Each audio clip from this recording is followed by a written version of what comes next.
যশোরের বৃষ্টিপুরের এলাকার মানুষ বৃষ্টির মানুষগুলো আপনারা কেমন আছেন?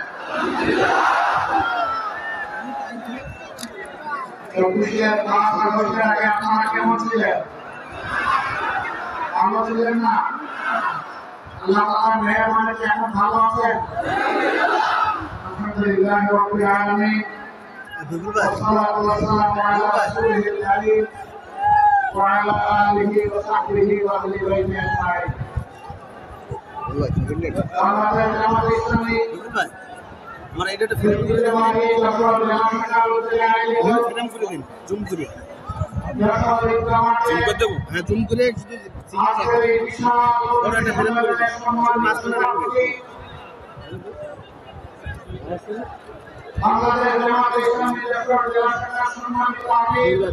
টাকা বলো লাইভে অর্ধেক দিতে হবে না।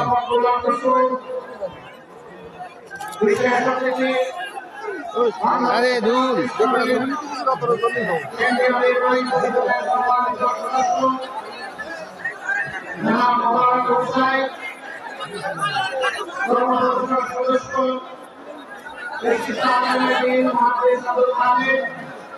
মঞ্চে বসা অঞ্চলে স্থানীয় এবং জেলা নেতৃবৃন্দ বন্ধু সংগঠনের ভাই ও বোনেরা সহকর্মী বন্ধুগণ সাংবাদিক ভাইয়েরা আল্লাহ তাআলার কাছে শুকরিয়া আদায় করছি।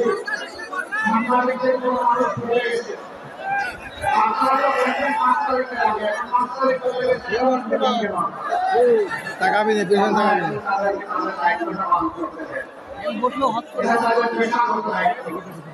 এখানে না দাঁড়ালে তারা ভালো করে আজকের এই সমাবেশে ধারণ করতে পারবে না। আল্লাহ তাআলা যারা ধৈর্যশীল তাদের জন্য সুসংবাদ দিয়ে বলেছেন ইয়া আইয়ুহাল্লাযীনা আমানু ইসতাঈনু বিস-সাবরি ওয়াস-সালাহ।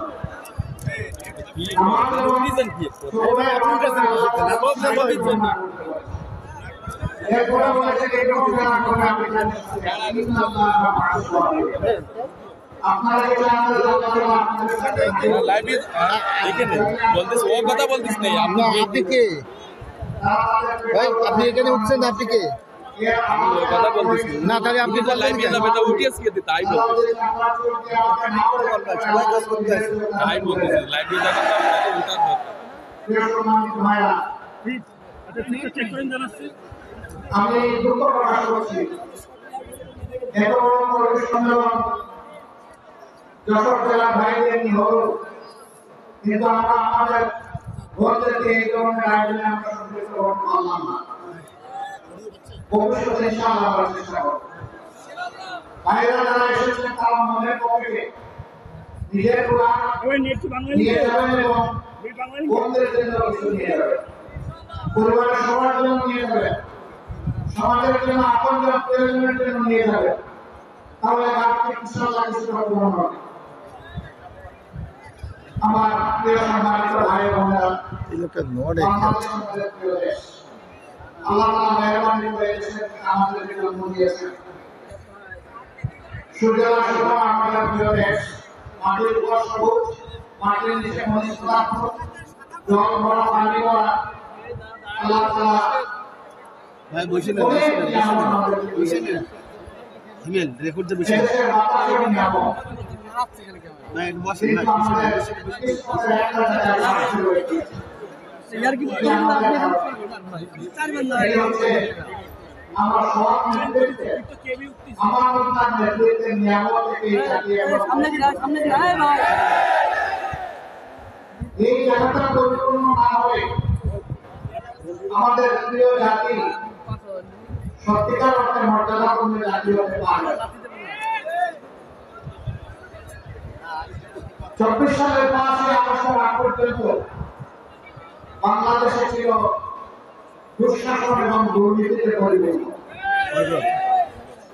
এই দলটি 51 এদেশের মানুষের উপর প্রতিশোধ নিয়েছে। এটা লাইভে আছে। দুর্নীতিতে দেশকে ডুবিয়ে দিয়েছে। এবার তার ব্যতিক্রম হয়নি। বরঞ্চ গায়ের জুড়ে 15 বছর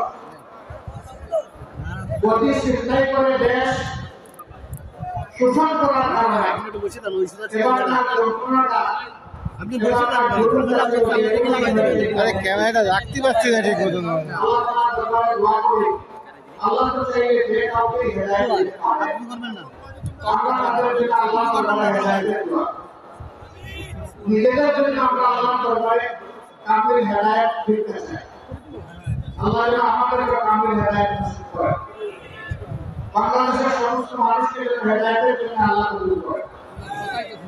ভাই আপনারা কি করেছেন? নিশ্চয়ই আমি আসার আগে সহকর্মীদের মুখ থেকে আপনারা সব শুনেছেন। আমি এই কথাগুলো বলে আমার সময় নষ্ট করতে চাই না।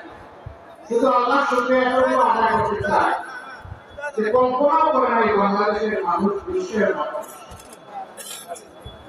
এই ধরনের একটি ফেসিবাদী রেজিম, একটি শাসন এই বছরের আগস্টের 5 তারিখ শেষ হয়ে যাবে। এটা কেউ আমরা কল্পনা করি নাই। আসমান জমিনের মালিক বাংলাদেশের জনগণকে মজবুত জনগণকে উপহার দিয়েছে। আলহামদুলিল্লাহ রাব্বিল আলামিন। এর সমস্ত কৃতিত্ব আল্লাহ তাআলা। জমিনের কৃতিত্ব আল্লাহর মধ্যে মানুষের, মজবুত মানুষের নেতৃত্বের কৃতিত্ব আমাদের গর্বের সন্তান। যারা রাস্তায় নেমেছিল তাদের একটি দাবি আদায় করছে, কোটা সংস্কারের দাবি। এই দাবিকে সরকার পুরোনো কায়দায় গায়ের জুড়ে হেলমেট এবং হাতুড়ি বাহিনী পাঠিয়ে গুলি আর বন্দুক দিয়ে দমন করতে চাইল। রংপুরে আমাদের এক সন্তান, সে বুক তুলে ডানা মেলে দাঁড়িয়ে বলেছিল, বুকের ভিতরে তুমুল ঝড়, বুক পেতেছি গুলি কর। তার আত্মবিশ্বাস ছিল, সে সংগত ন্যায়সঙ্গত দাবিতে ছাত্র সমাজের সাথে রাস্তায় নেমেছে, যুব সমাজের সাথে রাস্তায় নেমেছে। তার দেশের পুলিশ তার মুখে গুলি করবে না, কিন্তু দুর্ভাগ্য স্বৈর শাসকের নির্দেশে পুলিশ পরপর 3টি গুলি করে তাকে শেষ করে। আল্লাহ তাআলার দরবারে দোয়া করি আল্লাহ তাকে এবং তাদের এই দাবি আদায় জনগণকে মুক্তি দেওয়ার জন্য এই সংগ্রামে যারাই জীবন দিয়েছে আল্লাহ তাদেরকে তাদের পরিবারকে আল্লাহ তাআলা উত্তম ধৈর্য দানের তৌফিক দান করুন। যারা আহত হয়েছে, কষ্ট হয়েছে, আল্লাহ তাআলা তাদের প্রশান্তির ভাগ তুলিয়ে দিন এবং সেই সাথে তাদেরকে সুস্থতা পূর্ণ নিয়ামত আল্লাহ তাআলা দান করুন। পরিশেষে যারা রাস্তায় নেমেছে, আরে ভাই দাঁড়ানো জায়গা নেই, ভাই আমার কাছে আমি ছবি তুলে দিচ্ছি। আমাদের সন্তানদের সুযোগে আমাদের, কারণ তারা তো আমাদের সন্তান। আরেকটা এই পাশে মনে ক্যামেরা, ওই যে ক্যামেরা সমাজের সন্তান যখন প্রতিনিধিত্ব গৌরব বয়ে আনে, আল্লাহ ফিঙ্গার দিয়ে দিই, ফিঙ্গার সিংহভাগের অংশীদার হয়ে সেই বাবা মা। অতএব আমরা তাদের অভিভাবক হিসেবে আমরা করে দেবো। এখানে আপনাদের বুকের সন্তানেরা জীবন দিয়ে রক্ত দিয়ে আমাদেরকে আজকে উন্মুক্ত পরিবেশ এনে দিয়ে গেল। তাদের রক্তের প্রতি আমরা বেঈমানি আচরণ বন্ধ, আমরা বিশ্বাসঘাতকতা ঘাটতাই না। তারা বৈষম্যের বিরুদ্ধে, দুঃশাসনের বিরুদ্ধে, দুর্নীতির বিরুদ্ধে তারা আওয়াজ দিয়েছে। এখন যদি একই কাজ কেউ করে তাহলে নিঃসন্দেহে তারা ঘৃণিত হবে এবং নিন্দিত হবে।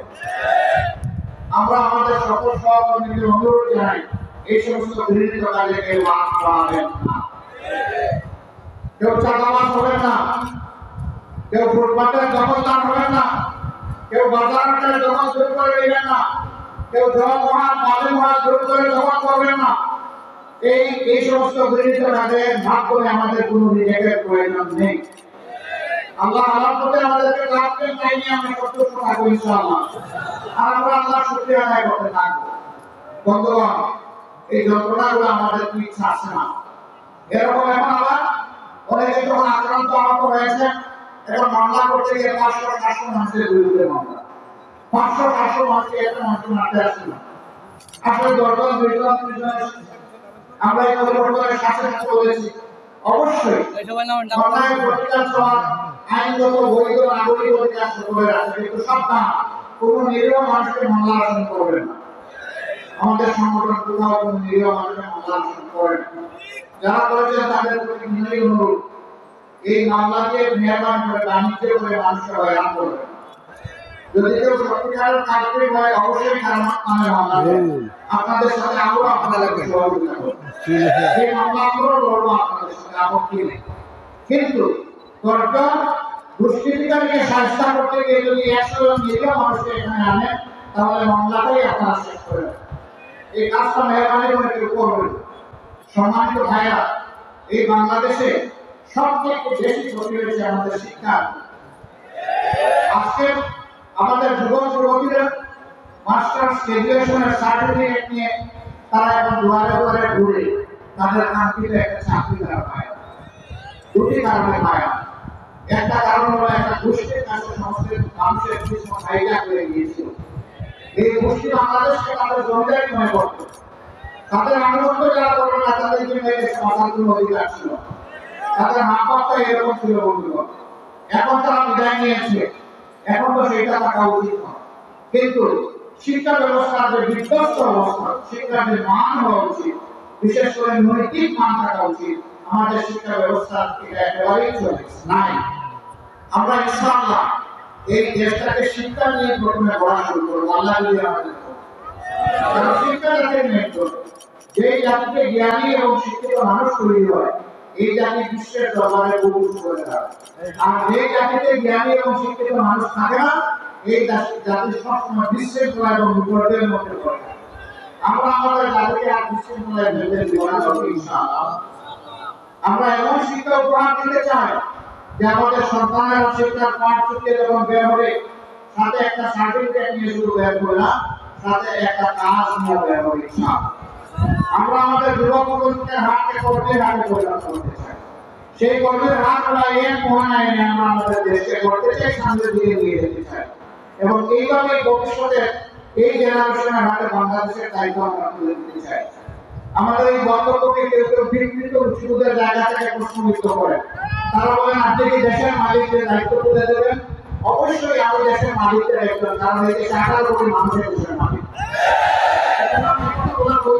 আমার মুসলমান যারা এটা বলে আসলে তারাই মালিক পাওয়ার জন্য দুঃস্বপ্ন দেখছে। তারা চায় না আমাদের যুবকরা এগিয়ে যাক। আমাদের যুবকদের এই নেতৃত্ব তাদের পছন্দ হয়নি। যাদের পছন্দ হয়েছে তারা তাদের প্রতি অবশ্যই প্রায়বোধ অনুভব করে এবং কৃতজ্ঞতা প্রকাশ করে। আমরা তাদেরকে পছন্দ করেছি। তারা আমাদের গর্বের জন, তারা আমাদের বীর। আমরা তাদের জন্য গর্ব করি ইনশাআল্লাহ। আমার সম্মানিত ভাইরা, বাংলাদেশ জামাত ইসলামী এমন একটা রাষ্ট্রের স্বপ্ন দেখে, এই রাষ্ট্রে আকাশ এবং পাতালের ব্যবধান থাকবে না নাগরিকদের মাধ্যমে। কেউ গাছতলায় আর কেউ বৃষ্টিতলায়, এটা হবে না অবস্থা। একটা সামঞ্জস্য থাকবে, সমতা নয়, ভারসাম্য থাকবে ইনশাআল্লাহ। অধিকারের জন্য হাহাকার করতে হবে না। বিচার বিভাগকে মেরুদণ্ড সোজা করে দেওয়া হবে, যাতে সেই বিচার বিভাগ রাষ্ট্রের প্রেসিডেন্টকেও দ্বিতীয় কোনো চোখে না থাকে, একই চোখে না। একই চোখে সমস্ত নাগরিককে তিনি কে এটা বিষয় নয়। তিনি অপরাধ করে তাকে যে অপরাধী হোক তাকে বিচারের অবকাশ। সেই বিচার যখন কায়েম হবে, আলহামদুলিল্লাহ ইসলাম যদি সমাজে কায়েম হয়, তাহলে কাউকে অধিকার চাইতে হবে না। রাষ্ট্রের দায়িত্ব হবে অধিকারের ঘুষ নিয়ে যার অধিকার তার হাতে পৌঁছে দেওয়া। আমরা এমন একটি রাষ্ট্র দেখতে চাই। আমরা এমন একটি রাষ্ট্র দেখতে চাই যে রাষ্ট্রের নাগরিকদের মধ্যে আর কোনো বিভাজন বিভক্তি থাকবে না। সমস্ত দেশ এবং জনগণ ঐক্যবদ্ধ হবে। এই ঐক্যবদ্ধ নাগরিক সমাজে একটা ঐক্যবদ্ধ দেশ গড়বে ইনশাআল্লাহ। মুক্তিযুদ্ধের পক্ষে বিপক্ষে আর কোনো চেতনার গরিব বিক্রি করবে না। আপনারা অনেক বলেছেন 53টা বছর এই জাতির প্রভাব থেকে আপনারা ছিনিয়ে নিয়েছেন, জাতিকে আপনারা দাসে পরিণত করেছেন। আমরা কারো দাস হবো না ইনশাআল্লাহ। মুক্তিযুদ্ধের চেতনা আপনাদের উঠায় যায়। যখন ভারতের প্রধানমন্ত্রী বলে বিজয় দিবসটা সুন্দর করে ভারতের বিজয়, বাংলাদেশের তাদের একটা শব্দ পর্যন্ত উচ্চারণ করে না, তখন তো আপনাদের প্রতি আমরা কোনো ভূমি দেখি না। আমরাই তার প্রতিবাদ করেছি এবং যারা দেশে বলল সেটাও প্রতিবাদ করেছে, কিন্তু যারা চেতনা বৃদ্ধি করেন তাদের প্রতি আমরা কোনো ভূমি সেদিন দেখি না। আপনাদের এই চেতনা, আপনাদের এই ভালোবাসা আপনারা রাখেন এবং কোথায় রাখেন? 53 বছর এটা আমরা দেখেছি। এখন দেশে তার আপন গতিতে আল্লাহর রাস্তার সামনের দিকে এগিয়ে যেতে সুযোগ দিয়ে রাস্তা পরিষ্কার করে দিই, আরেকটা বিভাজন লাগায়। সংখ্যালঘু সংখ্যালঘু কিসের সংখ্যালঘু সংখ্যালঘু? এই দেশে আল্লাহ যাদেরকে পয়দা করেছে তাদের সকলেই এদেশের গর্বিত নাগরিক। সকলের অধিকার সাংবিধানিক অধিকার সমান। এখানে সংখ্যালঘু কিসে? একটা মানুষ তার পছন্দ মতো ধর্মকে কবুল করবে। ইসলাম ধর্ম কাউকে এই ব্যাপারে জবরদস্তি করার এখতিয়ার দেয় না। ধর্ম বর্ণ মিলেমিশে আমরা এই দেশে বসবাস করবো। আল্লাহর কাছে যার যার জবাবদিহি আপনার। আরেকজনের জবাব আমাকে দিতে হবে না, আমার জবাব আরেকজনকে দিতে হবে। সুতরাং এখানে ধর্ম নিয়ে কোনো লড়াই এবং বিভাজন বিভক্তি চলবে না। অধিকার খর্ব করা চলবে না। এরা কখনো বলে কার্যত নির্দিষ্ট ধর্মের ভাই বোনদেরকে এরা ক্ষতি করেছে, শোষণ করেছে, লাঞ্ছিত করেছে। এদের অধিকার অনেক ক্ষেত্রে তারা কেড়ে নিয়েছে। কিন্তু দুঃখের বিষয়, যারা কেড়ে তাদের ব্যাপারে আওয়াজ না দিয়ে এদেশের দেশপ্রেমিক ইসলামপন্থী দলগুলোর বিরুদ্ধে আওয়াজ দেওয়া। এর কারণে ডাকাতরা আরো দ্বিগুণ উৎসাহ নিয়ে ডাকাতি করে তাদের ক্ষতি করে। আমি 13 সালে জাতিসংঘের মানবাধিকার কমিশনকে চিঠি দিয়েছিলাম। আমাদের বিরুদ্ধে এই সংক্রান্ত যত অভিযোগ করা হয়েছে আমি সেই অভিযোগের বিচার চাই। আমি চাই জাতিসংঘের অধীনে একটা নিউট্রাল ইনকোয়ারি কমিটি করা হোক। সেই ইনকোয়ারি কমিটি বাংলাদেশে আমরা সর্বাত্মক সহযোগিতা। ওই ইনকোয়ারি কমিটির ইনকোয়ারিতে আমরা যদি খুশি সাব্যস্ত হই, আমি আমার বিচার আমরা দেখতে চাই কারা বিভিন্ন ধরনের মানুষের জায়গা যদি দূর করে এটাকেও আমরা কল্পনা করি। আসমান জমিনের মালিক বাংলাদেশের জনগণকে মজবুত জনগণকে এই উপহার দিয়েছে। আলহামদুলিল্লাহ রাব্বিল আলামিন। এর সমস্ত কৃতিত্ব আল্লাহ। জমিনের কৃতিত্ব আল্লাহর উপরে মানুষের মজবুত মানুষ নেতৃত্বের কৃতিত্ব আমাদের গর্বের সন্তান। যারা রাস্তায় নেমেছিল তাদের একটি দাবি আদায় করে কোটা সংস্কারের দাবি। এই দাবিকে সরকার পুরোনো কায়দায় গায়ের জুড়ে হেলমেট এবং নাগরিক বাহিনী পাঠিয়ে গুলিয়ার বন্দুক দিয়ে দমন করতে চাইল। রংপুরে আমাদের এক সন্তান সে বুক তুলে ডানা মেলে দাঁড়িয়ে বলেছিল, বুকের ভিতরে তুমুল ঝড়, বুক পেতেছি গুলি কর। তার আত্মবিশ্বাস ছিল সে সংগত ন্যায়সঙ্গত দাবিতে ছাত্র সমাজের সাথে রাস্তায় নেমেছে, যুব সমাজের সাথে রাস্তায় নেমেছে। তার দেশের পুলিশ তার মুখে গুলি করবে না। কিন্তু দুর্ভাগ্য, স্বৈর শাসকের নির্দেশে পুলিশ পরপর 3টি গুলি করে তাকে শেষ করে। আল্লাহ তাআলার দরবারে দোয়া করি আল্লাহ তাকে এবং তাদের এই দাবি আদায় জনগণকে মুক্তি দেওয়ার জন্য এই সংগ্রামে যারাই জীবন দিয়েছে আল্লাহ তাদেরকে শহীদ হিসেবে তাদের পরিবারকে আল্লাহ তাআলা উত্তম ধৈর্য লাভের তৌফিক দান করুন। যারা আহত হয়েছে, পঙ্গু হয়েছে, আল্লাহ তাআলা তাদের প্রশান্তির হাত তুলিয়ে দিন এবং সেই সাথে তাদেরকে সুস্থতা পূর্ণ নিয়ামত আল্লাহ তাআলা দান করুন। পরিশেষে যারা রাস্তায় নেমেছে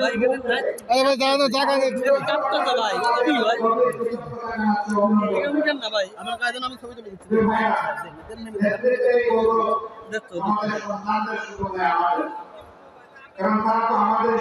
আরেকটা এই পাশে মনে ক্যামেরা, ওই যে ক্যামেরা ফিঙ্গার দিয়ে দিই, ফিঙ্গার দিয়ে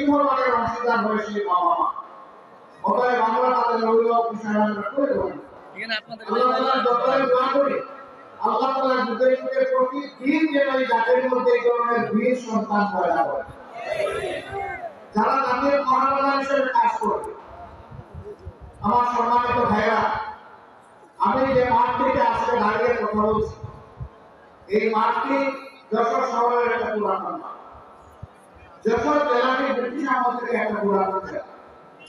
এটাকে কেন্দ্র করে পুরো দক্ষিণবঙ্গের এই অংশটা ছিল প্রশাসনিক এই জেলার আওতায়। কিন্তু আমি এর আগেও এই যশোর জেলায় এসেছি।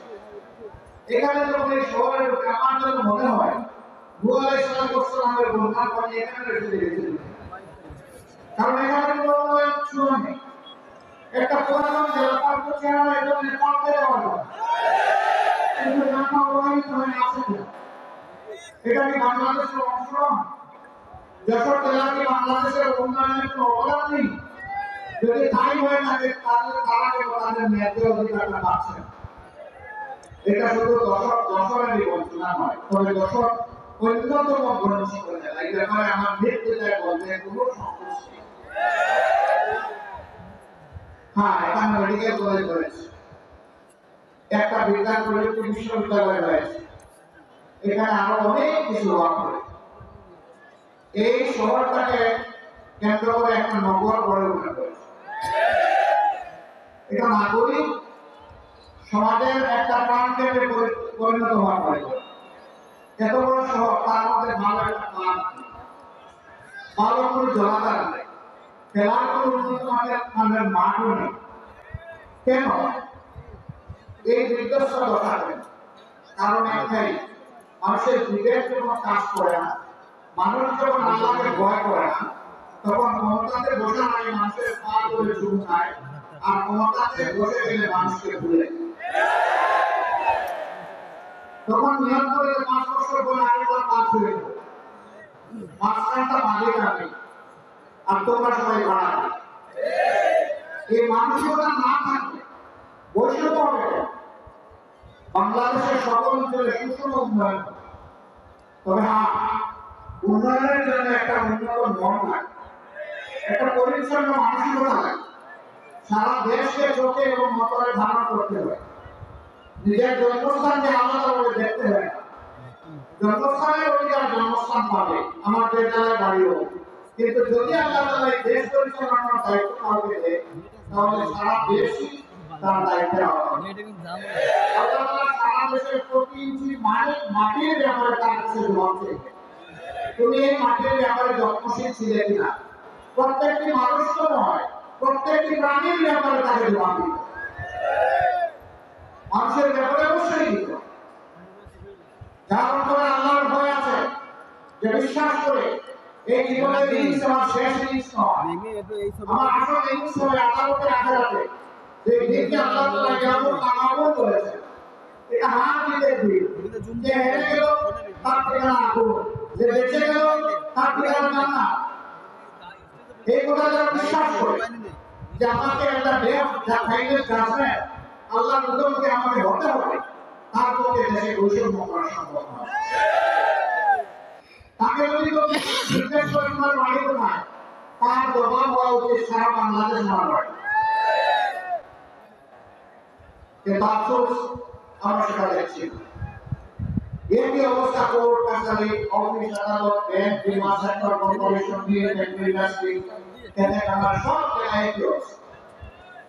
যেখানেই যার শক্তি আছে, সে দুর্বলের উপর তাণ্ডব চলে, দুর্বলের পকেট কাটে। যে যত বেশি ধনী এবং জ্ঞানী, আমাদের সমাজে এইরকম কিছু মানুষ আছে, সে কত বেশি চুর এবং টাকা।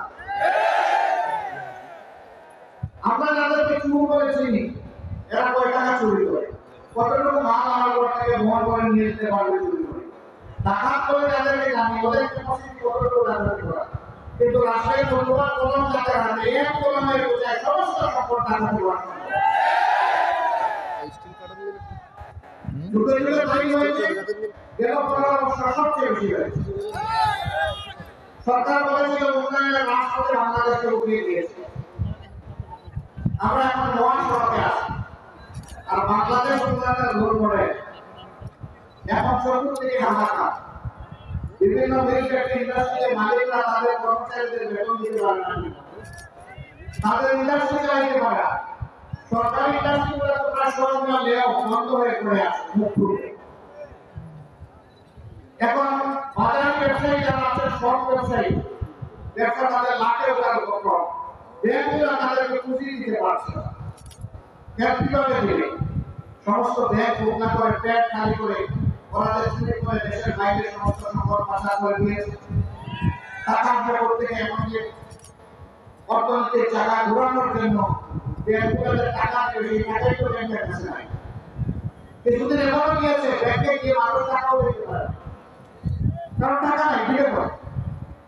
আলহামদুলিল্লাহ, বর্তমান অন্তর্বর্তীকালীন সরকার দেশের যে বৈদেশিক মুদ্রার পরিমাণ সেটাকে যেমন বাড়িয়েছে, ব্যাংক সেক্টর আস্তে আস্তে সফল করতে আছে।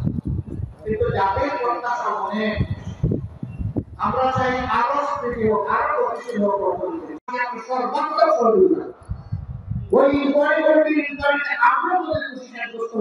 দিয়ে আমরা আমরা দেখতে চাই কারা বিভিন্ন ধরনের মানুষের জায়গা যদি দূর করে দখল করে তাদের ইজ্জতের উপর হাত দিয়ে তাদের সম্পদ লুণ্ঠন করে তাদের ক্ষতি করে। আমরা সচেতনতা চাই কখন হয় না এটা না হওয়ার যে কোনো সময় হোক আমরা পরিষ্কার করতে চাই আমাদের মৃত্যু বন্ধু অনুষ্ঠান ভাইরা যারা আছেন আমরা আর যদি কেউ আপনাদেরকে মাইনরিটি বলে তাহলে আপনার আমাদের উপর চিন্তা তৈরি হবে আমরা মাইনরিটি নই মেজরিটি নই সমানাধিকারের দিক থেকে এই দেশে না আমরা আমার নাগরিক অধিকার চাই আমাদের ব্যাপারে আরেকটা যুদ্ধ ভয় অনেকে বলে জামাত ইসলামী বলা গেলে মহিলাদের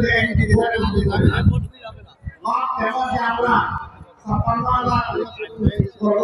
বাংলাদেশে ৬০,০০০ কোটি গ্রাম আর ১৮ কোটি মানুষের ঘরে নিলাম কমপক্ষে ৬ কোটি ঘর আছে আর ৩ কোটি ঘর আছে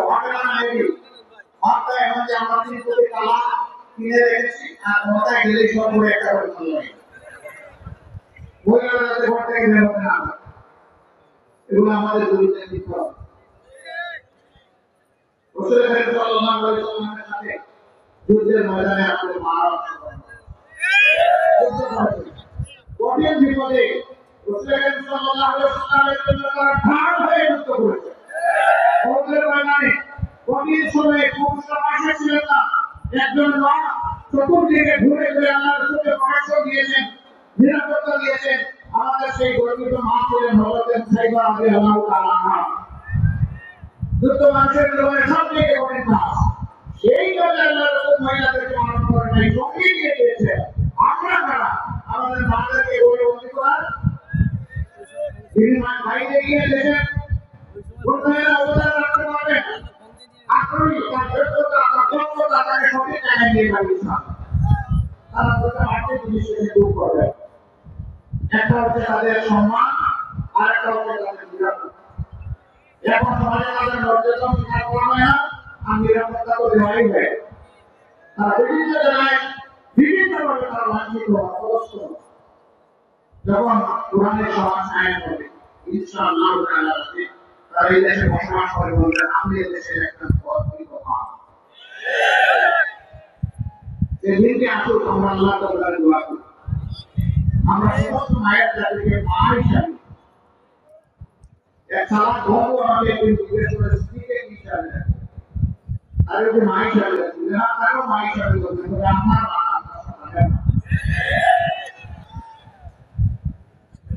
দুনিয়া দুজন রকম মানুষ এসেছে যারা মায়ের পেট ছাড়া দুনিয়া জন্ম নিয়েছেন একজন হজরত আদম আলাইহিস সালাম আরেকজন তার সঙ্গে হজরত হাওয়া আলাইহিস আর কোন মানুষ দুনিয়া পয়দা হয়নি মায়ের পেট ছাড়া এবং ঈসা আলাইহিস সালামের বাপ ছিলেন না কিন্তু মা হজরত মরিয়ম আলাইহিস সালাম ওটা মায়ের কাছে আমরা শুনাই দিই আমরা আসলে আমাদের মায়ের জাতের সম্পর্কে নিয়ে আল্লাহ যেন সেই শক্তি আমাদের দান করেন ভাইরা আমরা এমনি একটি বাংলাদেশ চাই এই দেশে সাধারণের অস্তিত্ব থাকবে সকলদের অস্তিত্ব থাকবে কোর্ট কাছারি আদালত কোথাও ঘুষ করবেন বলবেন এত অল্প বেতনে চলবে এখানে মানুষগুলো সেই ক্ষেত্রে বেতন বৈষম্য দূর করে সেটাকে সমন্বিত করা হয়েছে এখন তো বেতন দেই না বলে 100 গুণ বেশি নিয়ে যায় তখন দ্বিগুণ বাড়িয়ে দিলে মানুষ শান্তির সাথে এই দেশে বসবাস করবে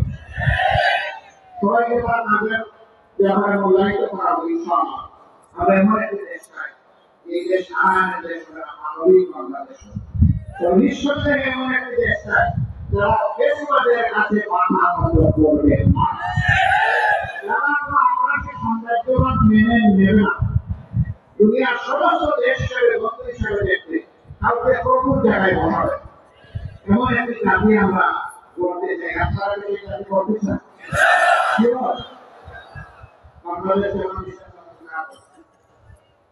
আপনাদেরকে আট মজবুত করতে হবে দিল শক্ত করতে হবে প্রথম চালু করতে হবে দৃষ্টি প্রসারিত করতে হবে এবং হৃদয় প্রসারণ পারবেন অর্থনীতির কথা বললেন সবচেয়ে কোরআনিক কথা তবে ইনশাআল্লাহ আমাদেরকে পারতেই হবে। এই সংগঠনটি বাকি আর কারে নিয়ে দেশের মানুষ স্বপ্ন দেখতে একটু বলে তো, কারে নিয়ে স্বপ্ন দেখতে একটা দুর্নীতিমুক্ত দেশ হয়ে, কারে নিয়ে স্বপ্ন দেখতে একটা চালান মুক্ত দেশ হয়ে, কারে নিয়ে স্বপ্ন দেখতে একটা দুঃশাসন মুক্ত দেশ। আপনাদের যে মানুষ কে আছে, বন্ধুবারে কে আসবে, আমরা এখানের জন্য তৈরি আছেন, আরো কোরবানির জন্য তৈরি, আরো কোরবানির জন্য তৈরি। আপনাদের মাধ্যমে সমাজের মানুষের কাছে আমি দুই একটা জিনিস চাই। নাম্বার ওয়ান, আমরা যদি দেশের জন্য জাতির জন্য কাজ করি, আমরা আপনাদের একটু ভালোবাসা থাকবো, আপনারা যেন আমাদেরকে একটু ভালোবাসা। নাম্বার টু, ভালোবাসার সাথে আপনাদের জন্য একটু সমর্থন এবং সহযোগিতা পাই। নাম্বার থ্রি, সমর্থন সহযোগিতার পাশাপাশি জাতীয় চ্যালেঞ্জ মোকাবিলায় আপনারা আপনাদেরকে যেন আমরা আমাদের পাশে পাই। নাম্বার ফোর, এই জাতিকে বদলে দেওয়ার জন্য আপনাদের অন্তরে যেন আমাদের জন্য একটা জায়গা হয়। এই চারটা জিনিস যদি দেশবাসী আমাদের উপহার দেন, আমরা দেশবাসীর কাছে চিরকৃতজ্ঞ। ক্ষমতায় যাওয়া আমাদের উদ্দেশ্য, দেশে একটা সুশাসন কায়েম করা আমাদের।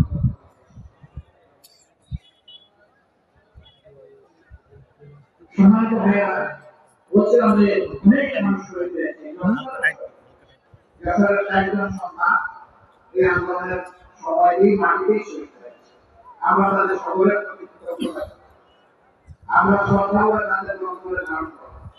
বিগত 15.5 বছরের যারাই মুসলমানদের বিরুদ্ধে লড়াই থেকে শহীদ হয়েছে, আমি আমার ভাই বোনদেরকে অনুরোধ করব, শহীদ পরিবারগুলোকে আপনারা আপনাদের নিজের মুখে শ্রদ্ধার সাথে ধারণ করবেন, তাদের সাথে এবং পাশে থাকবেন ইনশাআল্লাহ।